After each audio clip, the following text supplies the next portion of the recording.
ओम शांति। आज हम देखेंगे कि हम लोग कैसे हम आत्माएं अपने जो हमारे मन पर या हमारी आत्मा पर जो कुछ बोझ है या कोई दुविधा है या हमारा मन शांत नहीं है या जो भी हम अपना जो सोचते रहते हैं, जो हमारा जीवन है वो इतना अच्छा नहीं जा रहा है, हम खुश नहीं हैं, तो हम उन सबको परमात्मा की श्रीमत के अनुसार कैसे नॉर्मल कर सकते हैं या कैसे अपने आप में ठीक कर सकते हैं।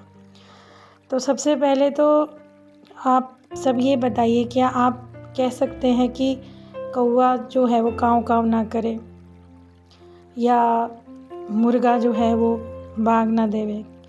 तो जो चीज़ हो रही हैं, जो चीज़ें, स्थिति, परेशानियाँ, जो पीड़ाएं हमारे सामने आ रही हैं, एक तो वो हमारे जो सामने आता है वो एक तो हमारा खुद का किया हुआ कर्म फल है। दूसरा, जो हो रहा है, हमेशा परमात्मा ने एक पाठ पक्का कराया है कि जो हो रहा है वो भी अच्छे के लिए हो रहा है, जो होगा वो भी अच्छे के लिए ही होगा, और जो हुआ था वो भी अच्छे के लिए हुआ था। तो फिर तो कोई दुविधा वाली बात ही नहीं है। पर अगर यदि हमें ऐसा लगता है कि हम ऐसा कुछ तो कर्म करके आए हैं जिससे हमारा जो ये जीवन है ये सुखमय नहीं बीत रहा, तो कैसे हम इसको शांत करें, अपने मन को कैसे शांत करें, हम अपने पूर्व जन्म के पापों को कैसे दूर कर सकते हैं, क्योंकि हम आत्माओं को तो पता भी नहीं, करके हम लोग भूल गए। तो सबसे पहला मेडिटेशन करने के लिए बैठेंगे, परमात्मा को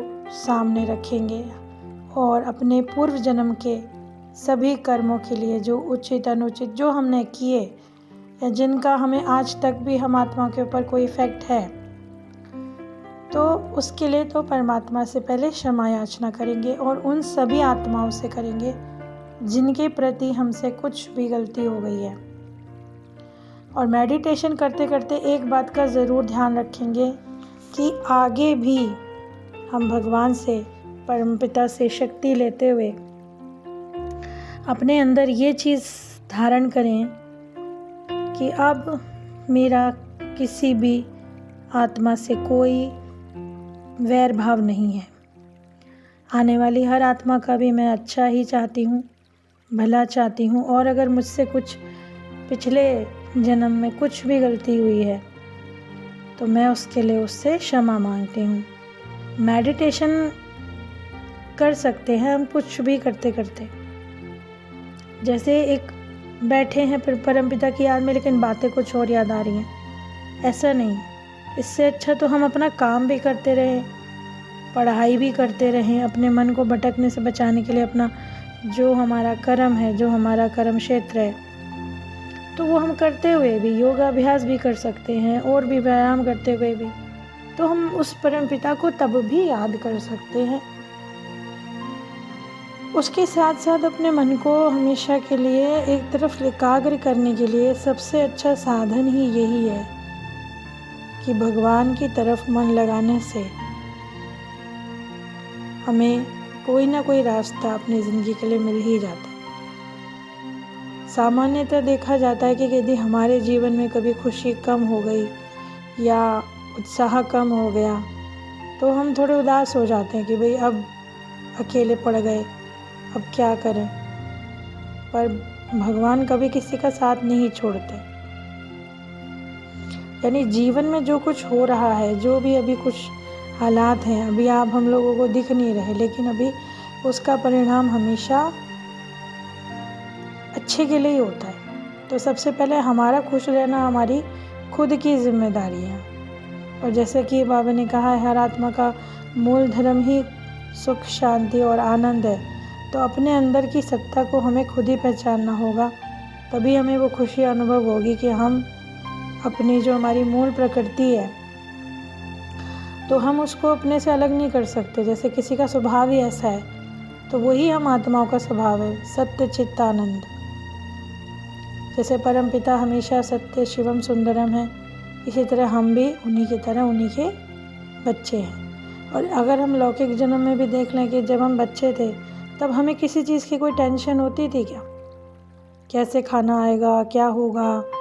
तो अब हम बड़े होते चले गए तो हमने अपने आप को बहुत व्यस्त कर लिया परेशानियों में, कुछ ना कुछ चिंताओं में, तो कम से कम एक विचार अच्छा पॉजिटिव क्रिएट करेंगे कि जो कुछ हो रहा है मेरे अच्छे के लिए हो रहा है, और अपने मन से ज़रूर से क्षमा याचना करते रहेंगे।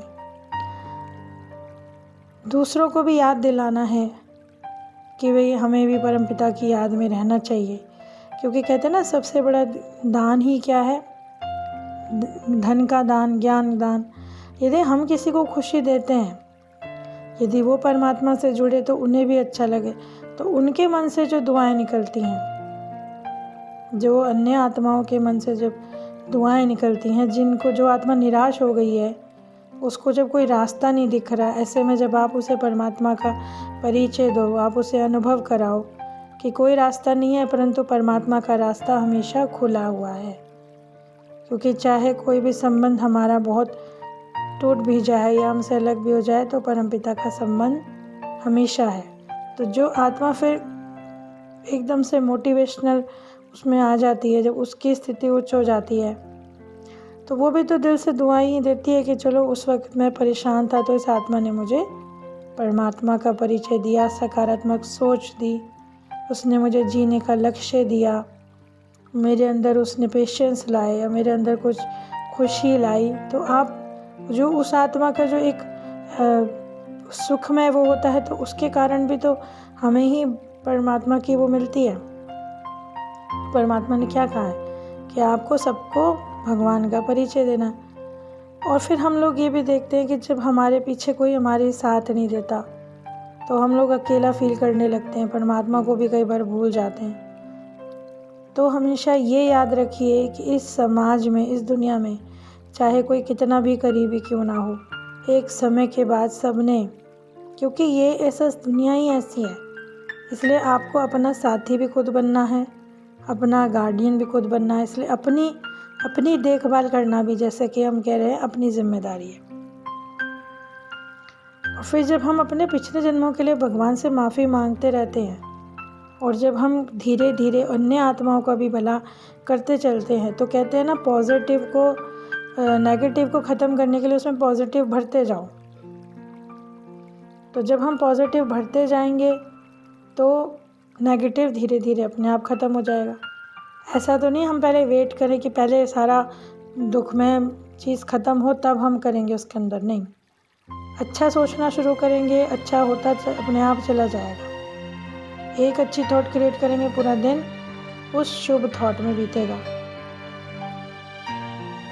तो इसी तरह से यदि हमारे मन में कोई भी अभी भी दुख है या नहीं, तो या तो वो हमारे इस जन्म के कर्मों का भी हो सकता है, या पास्ट के कर्मों का भी हो सकता है, या हम कुछ ऐसा करके भूल भी जाते हैं, हमने जो करा उसके बाद हमारा ही याद नहीं रहता। तो भूल चूक के लिए कहते हैं ना, परमात्मा से क्षमा मांग के तब सोना चाहिए। ये रिचुअल ज़रूर करना चाहिए कि परमपिता से माफ़ी मांगें और अपने सभी कर्मों के लिए उनसे क्षमा मांगें। और सबसे अच्छी चीज़ हमें ज्ञान जो मिला है, जो परमात्मा ने ज्ञान दिया है, उसके अनुसार कोई भी चीज़ दुख में है ही नहीं। ये संसार ये कल्पना मात्र ही समझ लीजिए या माया ही समझ लीजिए। तो जब असलियत तो सिर्फ, सत्य तो सिर्फ परमात्मा है और आत्मा है, तो फिर हमें दुख क्यों होना चाहिए? जब परमात्मा का साथ और परमात्मा ही सत्य और उसके सिवा सब चीज़ मिथ्या है, तो दुख होने का तो सवाल ही नहीं उठता। तो इसी तरह जब सत्य का ज्ञान मिल गया, परिचय मिल गया, तो अपने आप ही खुशमय जीवन का रास्ता मिल गया। पिछले जन्मों के कर्मों के लिए जब पिता से माफ़ी मांग ली, तो अपने मन पे भी बोझ नहीं रहेगा।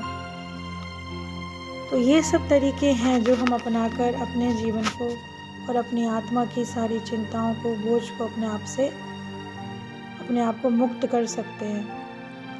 उस उच्च सत्ता के साथ हम अपने आप को फ्री और एकदम हल्का महसूस कर सकते हैं। तो इस जीवन का, इस ज्ञान का, इस साथ का, परिचय का हमें ज़रूर फ़ायदा लेना चाहिए।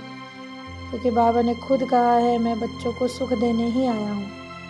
तो उम्मीद करते हैं आप ज़रूर अपने मन को, अपने बोझ को, अपनी चिंताओं को हल्का कर पाएंगे। और इसी शुभ भावना के साथ हम वीडियो के अंत पर आ गए हैं। उम्मीद करते हैं आपको ये वीडियो पसंद आएगी। आगे भी हम आपसे इस विषय में चर्चा करते रहेंगे। सबका शुक्रिया। ओम शांति।